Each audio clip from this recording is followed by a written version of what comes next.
Suryane sampun surup dinane mangkin mupet wis rawuh peteng ana kesinamian uputang pekarian saliang tusana.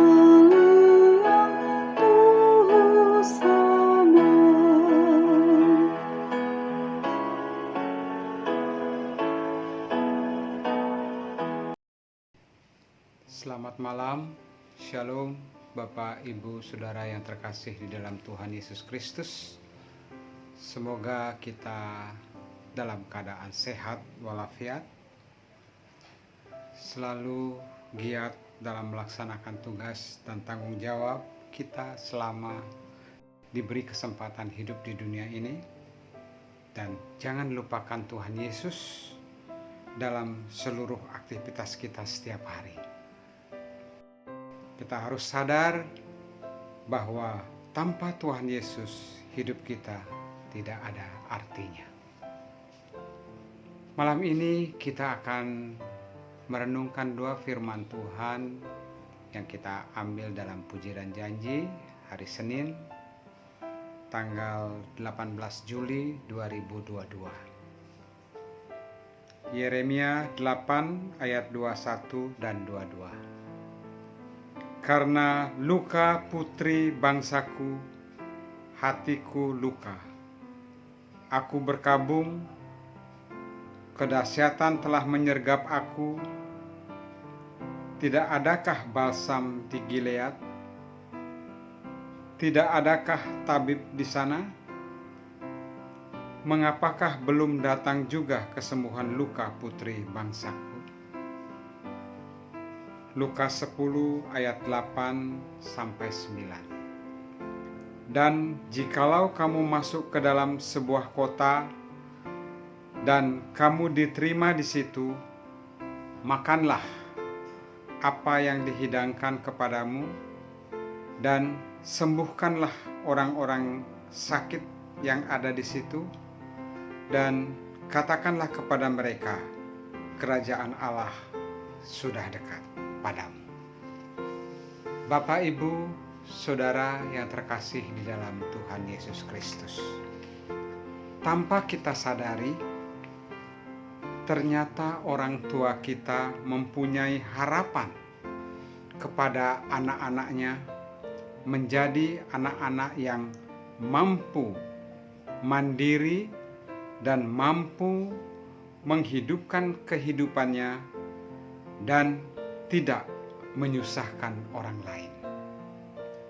Namun kita sebagai anak sering tidak mengerti dan tidak menghormati perasaan orang tua kita. Kita hidup suka-suka kita dan tidak mempersiapkan masa depan kita. Tanpa kita sadari, kita sudah melukai perasaan dan perjuangan orang tua kita dalam mempersiapkan kita menjadi manusia yang berguna dan bertanggung jawab untuk kehidupan kita ke depan. Demikianlah halnya dalam bacaan firman Tuhan malam ini. Karena luka putri bangsaku, hatiku luka. Bahwa ketidaktaatan dan tidak dengar-dengaran berakibat mengalami banyak penderitaan dan beban berat dalam kehidupan. Tidak adakah balsam di Gilead? Tidak adakah tabib di sana? Apabila tidak ada tekad dan komitmen untuk berubah, untuk mempersiapkan masa depan kehidupan kita, pasti tidak ada solusi untuk kehidupan kita ke depan. Ketidakpedulian terhadap perasaan Allah, kita akan selalu menemukan jalan yang buntu, tanpa harapan, karena kita merasa mampu hidup tanpa Allah. Bapak, Ibu, Saudara yang terkasih di dalam Tuhan Yesus Kristus, sering nasihat atau teguran orang tua kita menjadi kenyataan. Pada saat kita menghadapi permasalahan hidup, kita tidak mampu menghadapinya. Pada saat kita menghadapi persaingan hidup, kita tidak sanggup menghadapinya. Pada saat terjadi perubahan dalam kehidupan ini dan kebutuhan manusia yang terus meningkat dalam perkembangan zaman, kita sulit untuk beradaptasi. Itulah yang dikatakan oleh Tuhan Yesus, kita akan letih, lesu, dan berbeban berat. Karena kita mengabaikan nasihat dan teguran orang tua kita atau didikan Allah. Maka kita menjadi anak-anak gampang atau anak-anak yang tidak terlatih dalam menghadapi dinamika kehidupan ini. Menjadi anak-anak Allah, kita dididik dengan keras supaya kita tidak menjadi manja. Sebagaimana firman Tuhan dalam Ibrani 12 ayat 5-6. Hai anakku, janganlah anggap enteng didikan Tuhan. Jangan putus asa apabila engkau diperingatkannya, karena Tuhan menghajar orang dikasihinya dan ia menyesah orang yang diakuinya sebagai anak. Menyesah artinya memukul dengan berulang-ulang. Firman Tuhan di atas menggambarkan betapa disiplinnya Tuhan Yesus mendidik kita sebagai seorang anak, supaya kita mempunyai karakter dan jati diri seperti Bapa di sorga. Bapak, Ibu, Saudara yang terkasih di dalam Kristus, apa tujuan Tuhan Yesus mendidik kita?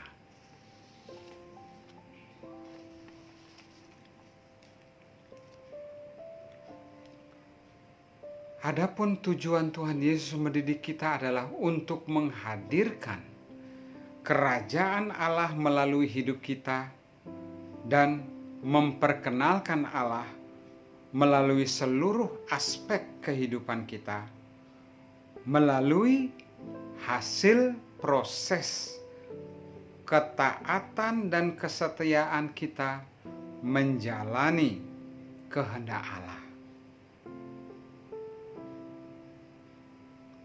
Seperti yang diajarkan Tuhan Yesus dalam doa Bapa kami, jadilah kehendakmu di bumi seperti di sorga.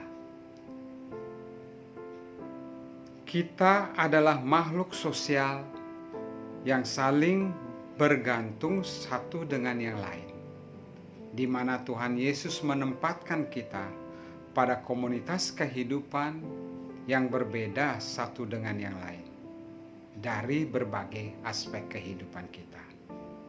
Kita harus menjadi saksi Kristus. Kita harus menjadi surat Kristus yang terbuka yang dapat dibaca oleh semua orang. Kita harus membawa perubahan, membangun komunitas kerajaan Tuhan Yesus, membangun semangat menjalani hidup di dunia ini, bekerja giat untuk melangsungkan hidup di dunia ini, mensosialisasikan budaya kehidupan surgawi dalam lingkungan kehidupan kita, dan juga mengajak setiap orang untuk mempersiapkan diri memasuki kerajaan Tuhan Yesus melalui kesaksian hidup kita ini. Amin. Mari kita berdoa. Terima kasih Tuhan atas renungan firman Tuhan pada malam hari ini, supaya menyadarkan kami bahwa jangan kami tidak dengar-dengaran atas perintah dan firman-Mu yang mengajarkan kami untuk menjalani hidup di dunia ini. Kami sering sadar setelah setiap kejadian-kejadian yang kami alami, baru kami bertobat. Oleh sebab itu, ampunilah kami Tuhan. Ajarkan kami, mulai saat ini kami menjalankan hidup dalam ketaatan dan kesetiaan, dalam mengikuti didikan, begitu juga firman-Mu yang kami dengar setiap hari. Jadikanlah hidup kami menjadi manusia yang membawa keteladanan hidup Kristus, supaya kami dengan keluarga kami memberikan keteladanan hidup dan kekuatan kepada saudara-saudara kami yang mengalami permasalahan-permasalahan hidup. Inilah doa kami Tuhan, ampunilah setiap perbuatan kami, perkataan kami, pikiran kami yang sering menyakiti perasaan Tuhan dan begitu juga menyakiti sesama kami. Di dalam nama Tuhan Yesus Kristus kami berdoa. Amin. Demikian renungan kita malam ini, semoga menjadi berkat bagi kita semua. Tuhan Yesus memberkati.